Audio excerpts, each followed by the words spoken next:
Ya, Anda kembali bersama kami dalam Pro Kontra. Kita lanjutkan, saya ke Pak Ifdal ya. Tadi ingin menyanggah karena komitmen Jokowi dipertanyakan ketika menempatkan orang bermasalah, dalam hal ini disoroti Pak Wiranto begitu.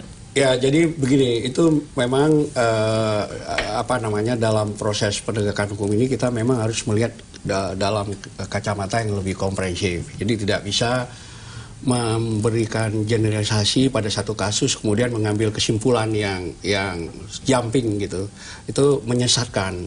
Nah, karena itu menurut saya kalau kita mengatakan dengan ditempatkannya satu orang di situ, itulah ukuran prestasi. Menurut saya kan itu jumping sekali. Nggak, maksudnya komitmennya di mana? Nah, jadi makanya kan kita harus periksa secara komprehensif. Jadi kita di sini kan berdiskusi, bukan main statement kan.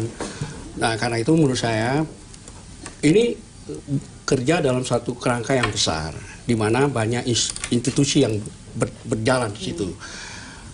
Menteri koordinator itu hanya sebagai koordinator, dia bukan aparat penegak hukum. Karena itu tidak bisa kita identifikasi, pada dialah letak jalannya penegakan hukum.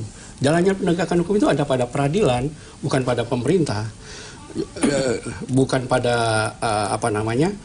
bukan pada menteri koordinator, tapi pada peradilan, kalau penegakan hukumnya yang dimaksud.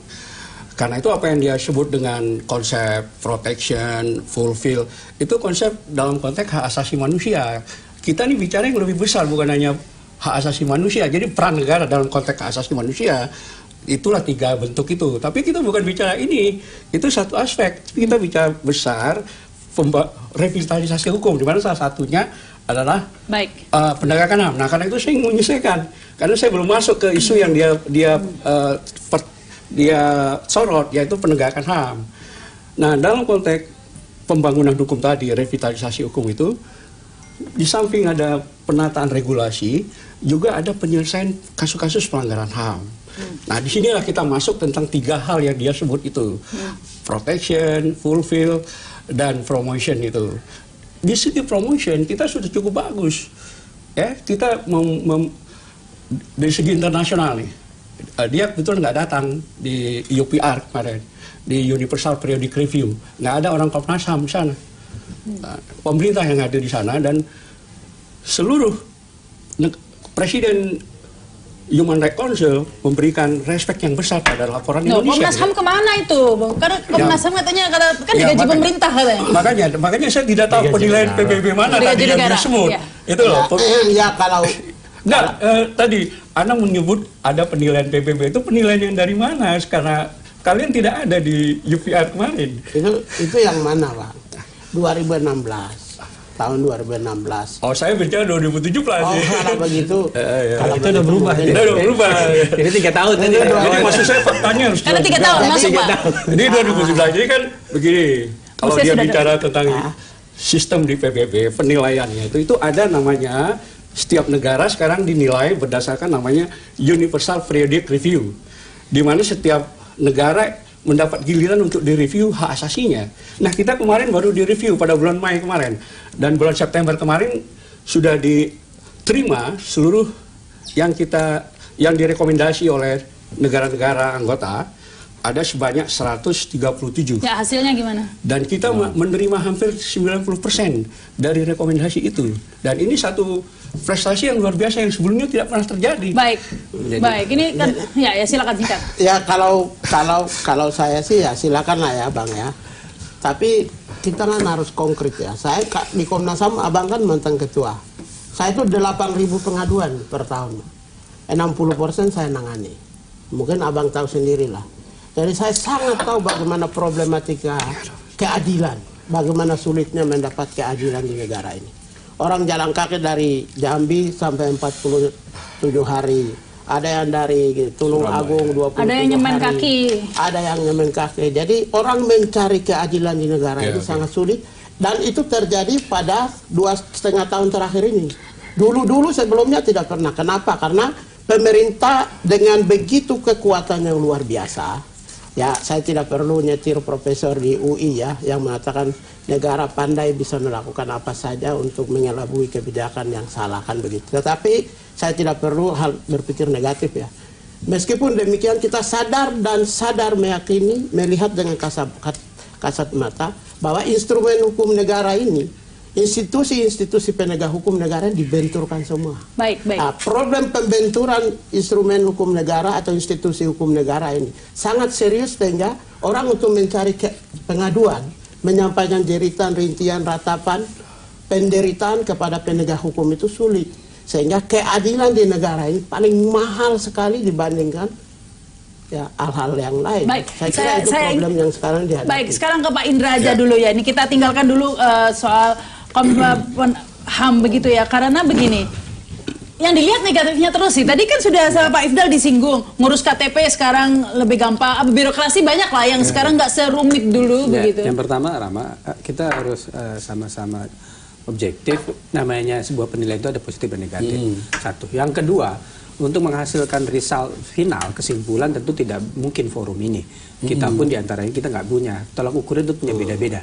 Tapi tentu forum ini ada nilai positif dalam rangka memberikan wacana positif untuk bangsa dan kehidupan bangsa dan negara. Saya masuk dari aspek bagaimana masyarakat melihat keadilan di penegakan hukum. Makanya saya katakan tadi, konsep instrumen kepastian hukum itu menjadi penting. Kita salah satu parameter kita untuk melihat ya. Equality before the law, bahwa setiap orang itu sama di mata hukum itu menjadi penting. Karena kalau itu tidak teraplikasi dengan baik, karena rasa keadilan itu tidak muncul, yang ada adalah hopeless di masyarakat. Nah, tolak ukur, saya yakin Bang Pikir punya tolak ukur, Bang Rafli punya tolak ukur, Bang Ifdal juga. Cuma ketika saya sebagai praktisi melihat, orang sekarang melihat apa yang bisa kita pegang. Di saat di masa sebelumnya, sebuah tindakan diberlakukan A, tapi sekarang dilakukan B. Ini kan jadi kita bingung apa yang berlaku, padahal regulasi sama. Nah, jadi makanya saya katakan ketika kepastian hukum itu bermasalah, ketika penegak hukum dijadikan alat, ini akan jadi problem nanti. Baik, ini yang menjadi masalah, Pak. Orang menganggap bahwa hukum seringkali dijadikan alat begitu ya. Karena ya kita tahu lah, Anda tadi menyoroti hukum dari segi regulasinya yang sudah baik, dipangkas sedemikian rupa. Tetapi esensi dari hukum itu adalah penegakan hukum itu sendiri, bukan hanya regulasinya saja. Saya kan bilang regulasi itu cuma contoh baiknya saja. Saya kan bicara tentang korupsi, bicara tentang ormas dan lain sebagainya. Jadi gini, kalau kita mau melakukan evaluasi ya, evaluasi itu dua saja alatnya, persepsi dan data. Nah, kalau kita bicara data tentu kita sulit karena kita tidak pegang data semua nih ya. Karena itu sebenarnya kita hanya bicara persepsi. Persepsi itu adalah sebatas pengetahuan dan pengamatan kita. Jadi kita tidak bisa juga mengklaim ini suara masyarakat ya kan dan lain sebagainya. Itu adalah persepsi dan penilaian kita. Makanya kalau kita misalnya taruh on the table, saya bisa katakan kalau dia itu berbentuk perpu ormas, saya katakan negatif ya. Kalau bentuknya pemberantasan korupsi, kaitan dengan pelemahan KPK, negatif. Kalau kaitannya dengan pemangkasan regulasi, positif. Baik, ini saya putus Pak. Mungkin ini karena terlalu luas. Mungkin analoginya seperti ini loh. Kita mengevaluasi pemadam kebakaran. Ya, kita tidak bisa mengevaluasi. Sebenarnya dia sudah, alat-alatnya sudah lengkap kok. Tepat waktu datangnya. Yang dievaluasi adalah padam nggak apinya, kan begitu kan? Inti dari ini, bisa ditegakkan nggak hukumnya, adil nggak, itu kan intinya Pak. Jadi kita tidak peduli tuh alatnya lengkap, canggih, tepat on time datangnya. Nah, sekarang ada padam tidak apinya. Sekarang saya tanya sama Mbak Rahma, kalau kita bicara law enforcement, siapa yang bertanggung jawab? Siapa Pak? Ya tergantung bidangnya. Contoh, makanya, ntar saya selesaikan. Oh ya. Kalau kita bicara law enforcement itu ada hulu dan ada hilir. Ya. Kalau kita bicara tentang pemberantasan korupsi misalnya, maka kemudian hulunya adalah KPK, hilirnya adalah pengadilan. Kan begitu. Nah, kalau kita bicara tentang due process di proses pengadilan korupsi, saya mengatakan relatively bagus. Karena hampir semua yang didakwa oleh KPK itu dihukum. Kalau kita bicara tentang hal yang lain, barangkali ada mix up. Ada yang dihukum, ada yang tidak. Tapi kalau saya bicara tentang mafia peradilan misalnya, waduh, mafianya belum selesai di Republik kalau gitu ini. apa dong ya yang urusan yang hulunya ini presiden atau pemerintah ya? Kita akan bahas nanti. Setelah pesan-pesan berikut ini kami akan kembali pemirsa.